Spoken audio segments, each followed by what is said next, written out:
All right, hello everyone. I am back for a tutorial here. We are going to do actually expert revisions. So I've yet to enter a bracket. I'm going to do that real quick just to let guys get started. I'll show you kind of where I'm at. I showed you basically how to go for the green.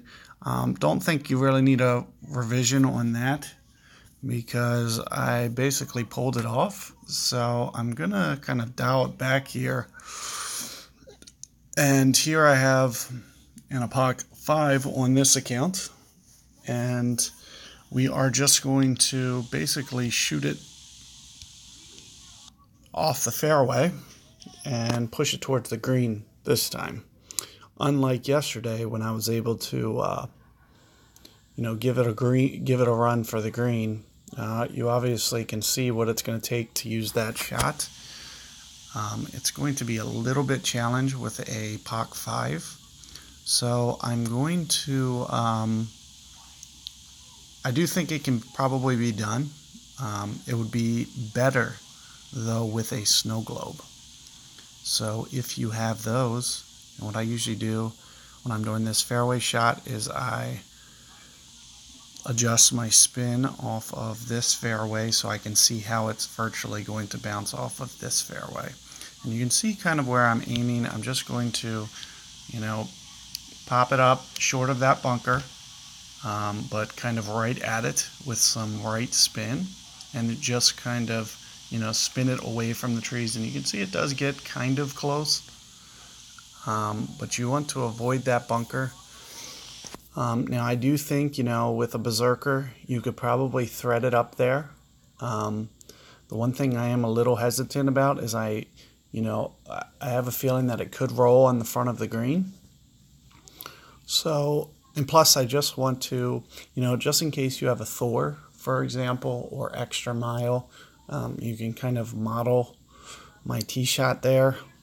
As you can see, this guy's using Extra Mile, and he will still be able to, kind of copy me for the most part. And I guess this part of the guide will kind of help guys that are doing that. Let's see how this goes. Perfect ball, that should be perfect. So anywhere up through there works, but you can see, that sand is definitely something to worry about. And that's one of the reasons that I always kind of spin it, or at least, don't take such an aggressive line. Plus, he could have one ball great balled it into the bunker. So I play mine a little bit out, a little bit safer. And there you can see is min club. We are going to kind of go for this. We're going to be, kind of towards mid club here, but not quite. So maybe 2 1/4 will be my ring adjustment, so about 4 rings. And I always try to land the third hop very aggressive. And like I said, I want to go at least 4 rings or right around 4 rings. So that's what you see me doing with my adjust. That great ball's going to take me out of the shot completely. It would have had a chance, and then I did that. So, when you're sizing up the pitch, make sure you see where your min is, see where your max is, and just kind of adjust from there. I knew that I was kind of up from min, and plus with it being such a side wind, the second and third hops primarily tend to have a little kind of side spin to them. So you'll see me do kind of an over adjustment. If my min on claw is usually 3.0, my max is usually 1.5. I was playing it kind of close to mid. The adjustment itself I think was going to be like maybe 2.5 per ring, just a little bit short of mid club. But with the side wind, side spin, I played it pretty much, 2 1/4, maybe even 2.0, just to kind of account for that extra side spin and to be a little cautious. And of course, you know, for the most part, anytime I'm down this hill, even with a 17 wind, you wouldn't have to break the cup for that pitch when you're down that hill. So there you see me just dunking it. And like I said, you would never have to leave the cup with the adjustment. So wherever the bullseye is, anywhere in the cup, as long as you know, don't flirt with the short and back parts of the cup, like, you know, on the front edge and the back edge. That's kind of the only thing you really can't do.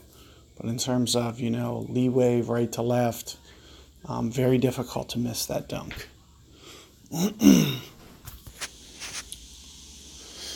So let's see what we got here.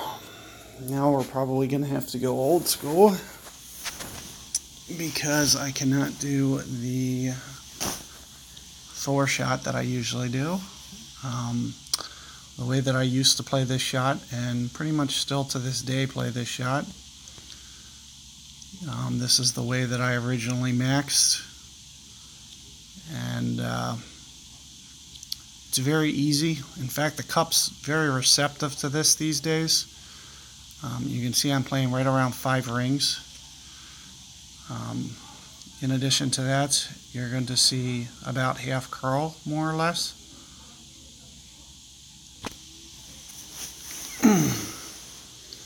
And I do tend to get a little bit more aggressive towards the right there. And here you just kind of see it shooting down towards the hole. And not too bad, just a little bit too much curl. Just a tad. You know, you always have to be thinking about those wind effects. If it's coming in, you know, left to right like that, you have to take off some of that curl, and that's what I was trying to do. I was trying to estimate how much to take off, and I just misjudged it just a hair.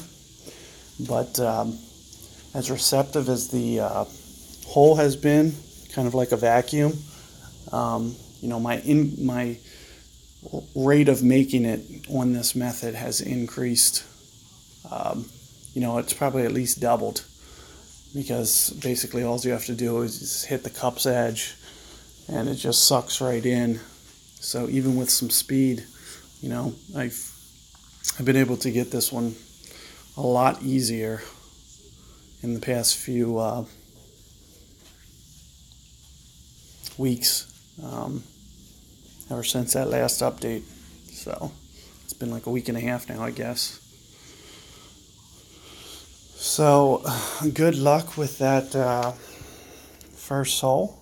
I'm sure, you know, whether or not you have to, you know, pitch it over that bunker.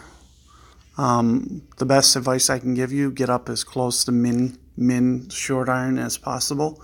Those are the ones that I'm really deadly on, is if I can get it right to min distance. For example, claw, that would be 3.0. Thorn, it's a little dicey, the number. That's the reason that you see me use claw. So min on a thorn is like 3.875. So calculation wise, you end up with some really weird math. And since I do all the calculations in my head and just kind of, you know, mentally do them real quick on the fly, that's one of the biggest reasons that I use claw. And like I said, you know, the shorter you get it to min distance, you know, the more that the wind doesn't affect the ball and doesn't start to, you know, come in sideways. And that coming in sideways, you know, makes it a little bit harder for you to make. So the closer you can get to min club, the better. So keep that in mind. And but if you do want to kind of, you know, bust it up there as well and try to go for the green, just make sure you don't roll it on the very front. So do it with some gusto and at least get the ball, you know, up towards the hole. Or you know, to be honest with you, if you were to get it up in between the bunker and the green and stay kind of short on a side wind, you know, wedge, you might want to bring rapier just to kind of, well, it depends, because that green can be a little shady as well, dicey. But, you know, laying back to short iron can honestly be just as likely to make than, you know, that sideway pitch, because with the way that the wedge works is the ball gets a little bit higher in the air, well, a lot higher in the air. It almost goes like twice as high in the air. So you end up with, you know, the wind affecting the ball kind of a greater distance. So all that side wind, especially when the wind gets up there, it makes that pitch a lot more challenging. And you know, these greens can be a little bit tricky. So if you are going to, you know, play a rapier front full spin shot, you know, I see them missed all the time in Tour 11. But they have, you know, redesigned the greens to be a little bit more receptive to that shot than it used to be. I remember early in the game, anybody playing that shot was, you know, completely dicey, and virtually nothing was going in. And you know, they have redesigned the greens a little bit to where, you know, the physics are kind of a little bit more receptive to that recently. But that's kind of the reason that you see people originally adopting the dunk shot, was because the greens were so dicey. You actually had, you know, a way better chance to make the dunk than you did to roll it on Southern Pines greens. So anyway, good luck with that first hole, and be on the lookout. I am going to do revisions for, you know, 1 through 9 here. So I'll see you guys for hole number 2 soon.